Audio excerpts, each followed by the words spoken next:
कहते हैं बेहतर से बेहतर की तलाश करो, मिल जाए नदी तो समंदर की तलाश करो। टूट जाता है शीशा पत्थर की चोट से, टूट जाए पत्थर ऐसा शीशा तलाश करो। ये कहानी है 15 जुलाई 1999 की। भारत पाकिस्तान कारगिल युद्ध। हिमालय के युद्ध क्षेत्र में मेजर देवेंद्र पाल सिंह दुश्मनों से लड़ते हुए बुरी तरह से घायल हो चुके थे। एक तोप का गोला उनके नजदीक आ फटा। उन्हें नजदीकी फौजी चिकित्सालय लाया गया, जहां उन्हें मृत घोषित कर दिया गया। लेकिन 25 वर्ष का वो नौजवान सैनिक मरने को तैयार ही नहीं था। जब उन्हें नजदीकी मुर्दाघर ले जाया गया तो एक अन्य चिकित्सक ने देखा कि अभी तक उनकी सांसें चल रही है। मोर्टार बम के इतने नजदीक से फटने के बाद किसी भी सामान्य व्यक्ति का बचना नामुमकिन होता है, लेकिन देवेंद्र पाल सिंह कोई सामान्य व्यक्ति नहीं थे। वे मौत से लड़ने को तैयार थे। लहूलुहान देवेंद्र पाल सिंह की आंतड़ियां खुली हुई थी। चिकित्सकों के पास कुछ इंटेस्टाइन काटने के अलावा कोई चारा ही नहीं था। उन्हें बचाने के लिए उनका एक पैर भी काटना पड़ा, लेकिन किसी भी कीमत पर मेजर मरने को तैयार नहीं थे।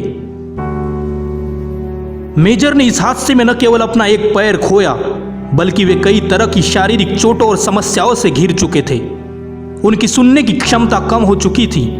उनके पेट का कई बार ऑपरेशन हुआ। आज इतने वर्षों बाद भी बम के 40 टुकड़े उनके शरीर के अलग अलग भागों में मौजूद है, जिसे निकाला नहीं जा सका।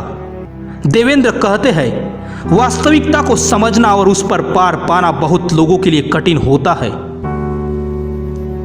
लेकिन मैं और मेरे साथी जो घायल हुए थे, हमारे लिए यह गौरव की बात है, क्योंकि हम हमारे देश की रक्षा करते वक्त घायल हुए थे। मेजर की इच्छा शक्ति और मजबूत इरादों से उनकी जान तो बच गई, लेकिन उन्हें अब एक नया जीवन जीना सीखना था। वे 1 वर्ष तक चिकित्सालय में रहे। किसी को भी विश्वास नहीं था कि वे अब कभी चल भी पाएंगे, लेकिन देवेंद्र सिंह को अपंगता की जिंदगी स्वीकार नहीं थी। उन्होंने निश्चय किया कि वे न केवल चलेंगे बल्कि दौड़ेंगे। वे न केवल चलेंगे बल्कि दौड़ेंगे। कुछ समय बाद उनको कृत्रिम पैर लगा दिए गए, लेकिन कृत्रिम पैरों के साथ चलना इतना आसान नहीं था। देवेंद्र को हर दिन भयानक दर्द सहना पड़ता था। देवेंद्र हर रोज सुबह 3 बजे उठ जाते थे और अपनी प्रैक्टिस शुरू कर देते। कुछ महीनों के प्रैक्टिस के बाद देवेंद्र पाल 5 किलोमीटर तक चलने लग गए। कुछ समय बाद उनकी मेहनत रंग लाई और वे अपने कृत्रिम पैर से मैराथन में दौड़ने लगे। फिर उन्हें साउथ अफ्रीका से फाइबर ब्लेड से बने अच्छे कृत्रिम पैरों के बारे में जानकारी मिली, जो अधिक लचीले और दौड़ने के लिए बेहतर थे। इस तरह धीरे धीरे उनकी दौड़ने की गति बढ़ी और उन्होंने अपने विकलांगता को हरा दिया।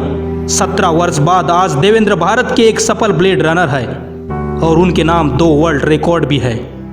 देवेंद्र कई मैराथन दौड़ों में हिस्सा ले चुके हैं और आज भी वे थकते नहीं हैं।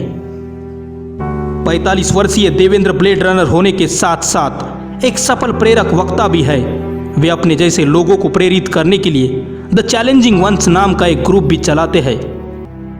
वो कहते हैं मुझ जैसे लोगों को फिजिकली चैलेंज, विकलांग या कमजोर कहकर संबोधित किया जाता है, लेकिन मुझे लगता है कि हम चैलेंजर हैं। देवेंद्र पाल सिंह जैसे लोग इस देश के सच्चे हीरो हैं।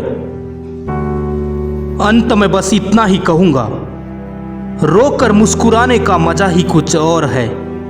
जिंदगी में कुछ खोकर पाने का मजा ही कुछ और है। जिंदगी में हार और जीत तो लगी ही रहती है, लेकिन हार के जीतने का मजा ही कुछ और है। जय हिंद।